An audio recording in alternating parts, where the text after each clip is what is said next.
This is The Punisher. Now, the show's already been out a few weeks. This is going to be our review, so we're going to go over spoilers. So if you have not seen the show yet, be warned. We are going to be going over a lot of different things, a lot of plot twists and points, so please, again, be warned.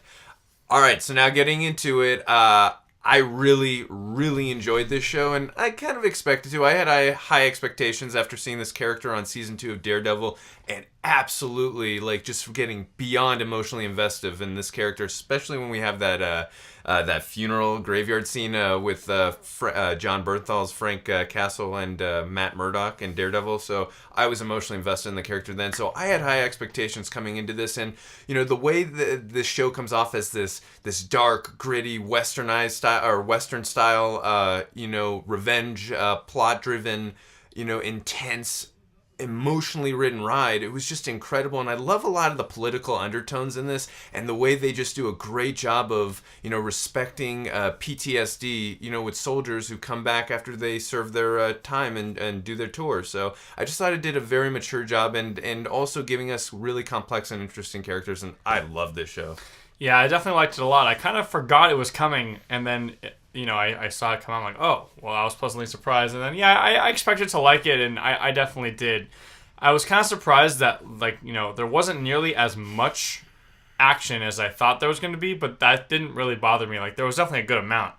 But it was definitely, story-driven and character-driven for sure. I really love John Bernthal as the Punisher. He plays him really well. He's incredible. He totally draws you in, and I really liked actually the dynamic with him and David. I didn't expect that for me to like that as much, but I definitely liked those two together. And and to your point on there wasn't a humongous amount of action, I actually appreciated that more, because if they would have had an overabundance of action, we wouldn't have had those important character moments, and it's just, wow, this is a lot of action. It's kind of getting repetitive at this point. So I think when they didn't show as much action as everyone wanted more action, I think when we do get the action, it's more satisfying and it's more appreciative, because it's not over relying on action, but when you do get action, you're so overly invested emotionally in these characters that you appreciate the gore, the violence, the incredible action. This is some of the best hand-to-hand combat, some of the best gunfights I've seen, not only on film but not only on TV but film as well. And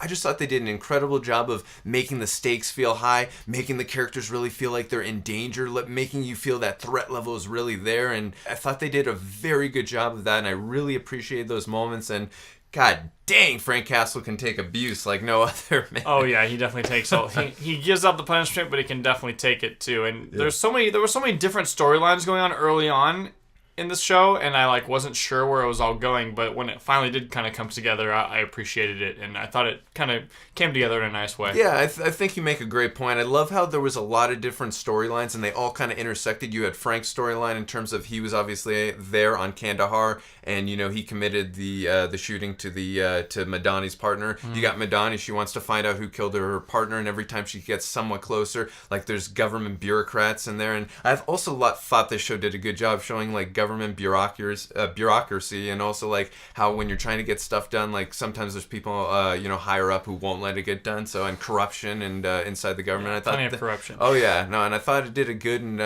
really mature job again of showing us that.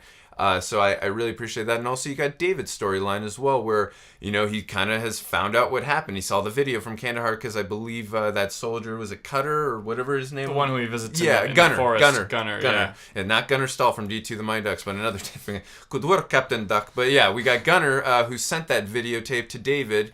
And after having watched that, he's obviously on the run for his life, and to protect his family, he's got to make them believe they're dead, or he's got to make them believe that he's dead, rather. And, it just does a very good job of intersecting all three storylines and, showing them on different paths, but then finding one intersecting way to get an end to that path. And I just thought it just did a great job of intersecting all three stories, and I loved all three characters personally, too, as well. I also really liked the dynamic between Frank or Pete and David's family. I thought it was kind of interesting too, especially because David was watching the whole time, and I'm sure Frank definitely knew after a while, and the whole dynamic between him getting kind of close to his wife and trying to be there for her, but also not trying to make her fall for him, which she obviously did. But it was kind of interesting, especially knowing that David's watching the whole thing, and then after they do kiss, and he comes back and he's all wasted.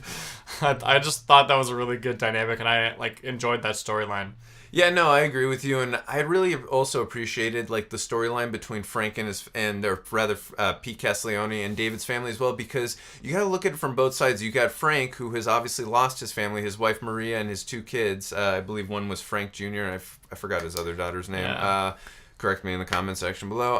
But I like that storyline where he has major loss, obviously in pain and depression and what he's going through, and obviously he views that family as, you know, kind of filling that void of giving him that family back that he's already lost, and he really he cares for this family, and it's vice versa on their side. They think that David, their father, and obviously her husband, in this case, they think that he's dead. And obviously now having Frank or Pete Castiglione fill that void, it kind of just it's a good bond, and it's a good kinship, and I really appreciate that relationship. And again, just to your point, I thought they did a really good job of, you know, when David got drunk, you know, when he reacted to the whole situation, and that's very, you know, human. And I thought the story did a really good job of, you know, staying grounded and having an understanding and having of human emotion and you know, human engagement and human interaction. And I really appreciated those moments, and again, just those family bonding moments between the two sides, because you got to understand what they're both going through emotionally. And I just thought the show did a really good job of, you know, building that chemistry, getting us emotionally invested, and I really appreciated those scenes a lot. That later on, when they did get kidnapped or something, you're again so emotionally, you really do care, you're emotionally invested, you want Frank to kill them and to save them. So they did a really good job of earlier on setting that entire storyline up, and I just thought Frank did a very good job of filling that void for them until David returned. And when David does return to the family, that payoff is so satisfying. And then when they do that, he dies 5 more times. And yeah. Oh, when I'm not gonna lie, right when he got shot the first time, and I'm sure many of you could figure it out too, but I knew he wasn't. I knew they were setting that up, but yeah, then they get that you get that semi-porno in the police station where him and his wife bang, which is understandable. All for it's been 12 seconds. Yeah, it's been a year, man. You know, the guy's been out of the game for a while, but it happens. But there were good intimate moments like that that I appreciated as well. So yeah, Look, the show had really good characters, but obviously we want to talk a little bit about Billy Russo. Obviously, you know, he does not start off as the villain, or is not painted as the villain, although I immediately could tell. You got to see his hair. It's the kind of guy that you can look at and be like, this guy's a bad guy. Yeah, for sure. And obviously there's Agent Orange, William Rollins, I believe his name was. Mm-hmm. He's also one of the other villains, but obviously we get that payoff later on of him being Jigsaw. I think there was even a line earlier on with him and Curtis where he's about him putting people back together, and then you put in mind puzzles, how you put things back together, and then you get the payoff of Frank, you know, shredding his face on the carousel glass. So I thought they did a good job of giving you little hints and tales there, and obviously he's being called Pretty Boy all the time and stuff like that. So I appreciated his storyline, where he comes from a screwed up past with how his mom treated him, and you know I think she just kind of abandoned him. Yeah, is that what it was? Because he grew up in a foster family. That's what I'm pretty sure it was. I don't know if she abused him. She just gave him up, and he grew up in the foster care. Well, either way, the way he was treated, she clearly was not a good mother, and you could see that animosity, and I just thought he did a good job of, again, you don't agree with what he's doing, but you understand where he's coming from and his motivations, and I thought they did a good job of also making this character, look, it's Marvel Netflix, so you got to compare these characters, obviously, to the Purple Man and Wilson Fisk. Does he live up to those standards? I'm not going to go that high, but did he do a very good job in this first season? Absolutely. I really enjoyed it. I thought he was menacing. I loved how they had a big character theme of his was betrayal, with the way how close he was with Frank Castle, because in the comics he's not really close to Frank Castle. He's just a mobster and a gangster, and him and Frank are enemies, and in this show they're very close. He's close with the family. They're brothers in arms basically when they're out on tour or fighting in Kandahar, wherever they're fighting. I believe that also, I might be wrong, but I believe that could be near the location of where Tony Stark was in the cave in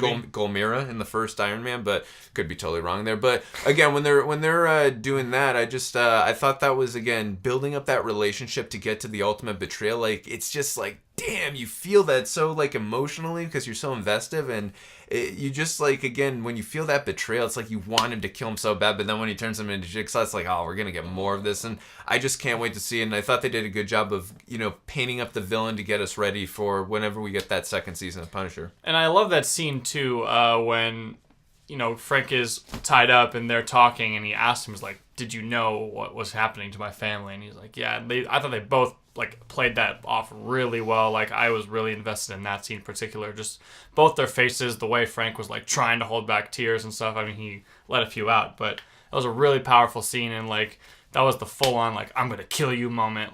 I just enjoyed that scene a lot. You know what that reminded me of too? A little. Obviously, he didn't go as far as Billy Russo did, but it kind of reminded me of Cap and Tony Stark, where it's did you know? And I didn't know it was him. Don't bullshit me, Rogers. Did you know? He's like, yes. And then he's the ultimate betrayal there. Obviously, in this case, it's it's more, and obviously in Cap's case, he just didn't tell because his friend was being brainwashed. In this case, he didn't even warn his friend. He was doing it for money.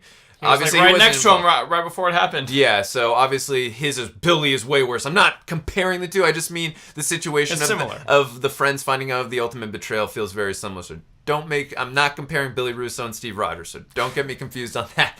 Like I said, I really enjoyed the show. It's tightly shot. It's got complex and interesting characters. I like the theme, some of the character themes of betrayal, family loss, depression, the way the show handles PTSD and, doing it in a mature way and, giving respect to soldiers. It's got some interesting political undertones, about gun control and other things, and kind of doesn't choose sides, which I, really appreciated. It just leaves it to you, the viewer, to say, hey, there's not one good, there's not one bad. So I thought it did a very mature job of handling political undertones.